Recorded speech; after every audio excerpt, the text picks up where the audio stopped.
a good day when I came in, Greg, but Barry has informed me that the Cowboys are now losing. So we have to sing to get me back uplifted here. So.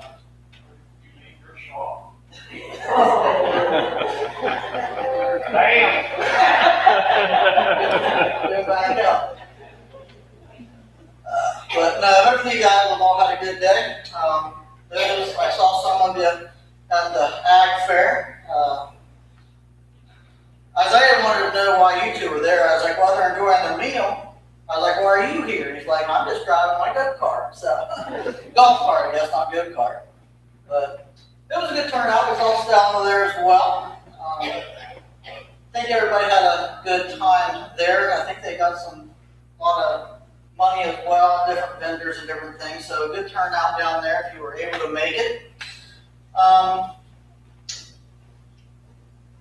I do want to start this evening. We'll leave the Ephesians for a little bit. Actually, I'm finished with it because I found out that chapter 6, I had just done chapter 6 like last year about August. So I didn't want to touch on chapter 6 Ephesians again. That was too soon, I thought, so I didn't want to go in something different. And I think it comes at a time that we need to hear something along this line upon hope. And I think after the last several weeks, personally, even church family-wise, we've been through a lot. We've had members pass away. We've had, and that's just personal in George Street. Then you look at our country in general, things that have been happening over the last several weeks, last week or whatever. We've had killings, we've had assassinations, we've had hate, we've had all kinds of different things going on in our nation. And then you even go out further from there, and you just look at the world, and you just see the uncertainty and the hate and the wars there too. And I thought to myself that maybe tonight we need to focus on that hope that we have in Christ. So that's where we're going to go to this evening, because I think that's one thing that we can all agree on is that we need hope. We need to have hope in Christ. And I want to say that when we are together like this as a congregation, we find hope, don't we?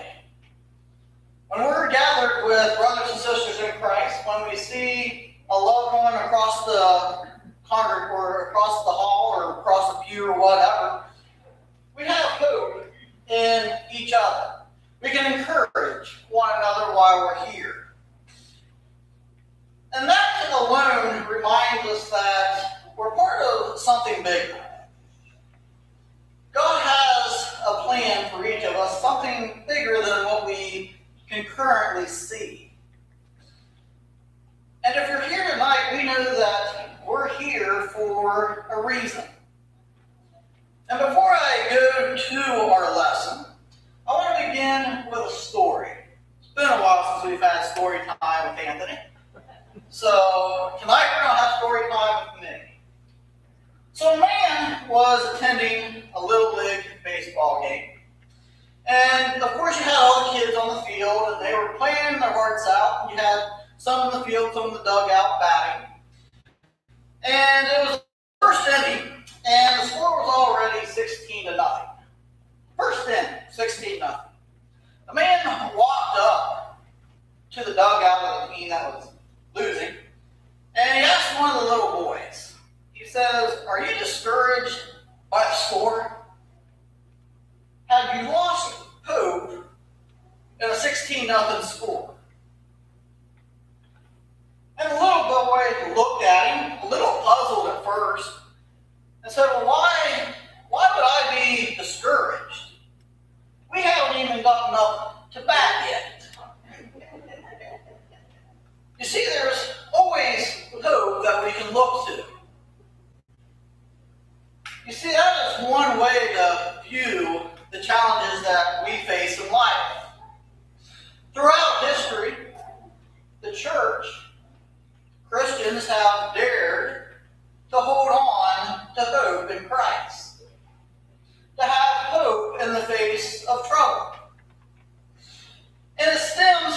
won the victory, obviously, of the resurrected Jesus Christ.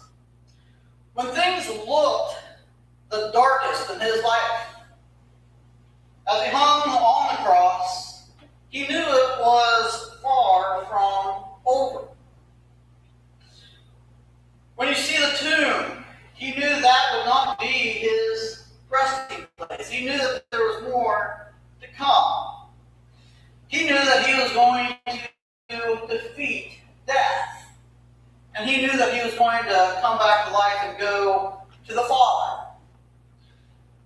With this as the church's backdrop, there's always reason for hope.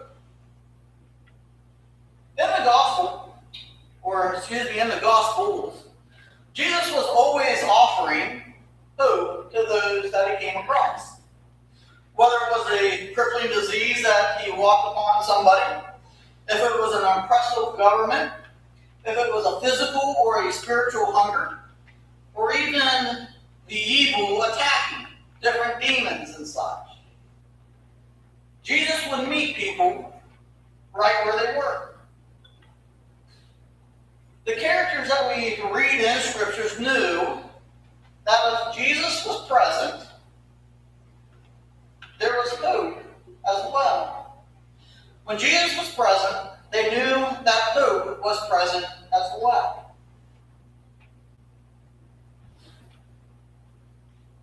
We need reminded of that at times, don't we, as Christians? That where Jesus is, there's hope. Life has circumstances that come at us left and right all the time.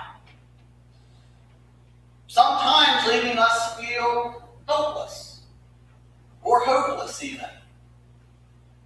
And I would argue that there is nothing in life that can steal our hope more than when we find ourselves weary, when we find ourselves tired, or when we find ourselves worn out. That's when the devil really kicks it into high gear, doesn't he? He knows that we're weak already, we're spiritually, physically ill already, and he turns up the notch. He says, now I can move right in, see what's happening. And I would imagine that there are many in this room tonight who know exactly what that feels like.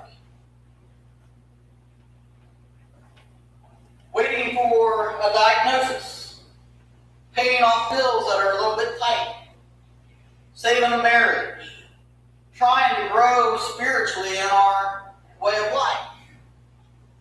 And it's times like this when we feel like sometimes we just can't keep going.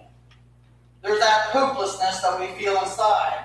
And we want to just give up sometimes. Feel like it's not worth all the pain and the sorrow anymore. Famous NFL coach Vince Lombardi once said that fatigue makes cowards of us all.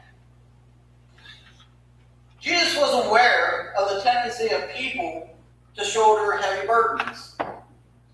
And for this to cause them to stumble, to have them lose hope. And that's where we come to our point one of this lesson, that life is hard. Jesus spoke to his followers about John the Baptist's faithfulness in the midst of prison. The questions that even John the Baptist was asking when he was in prison. He was asking about Jesus' identity. He was starting to lose hope about whether or not Jesus was indeed the Messiah, and if his work had been in vain. But in light of all this, let's turn to Matthew chapter 11, 28 through 30. In light of all this, Jesus speaks these words here in Matthew chapter 11, 28 through 30. Matthew 11, 28 through 30. And Paul, I almost asked you to do this song this evening. I meant to ask you this morning, but I must have forgotten. But it'll be all right. Matthew chapter 11, verse 28 through 30.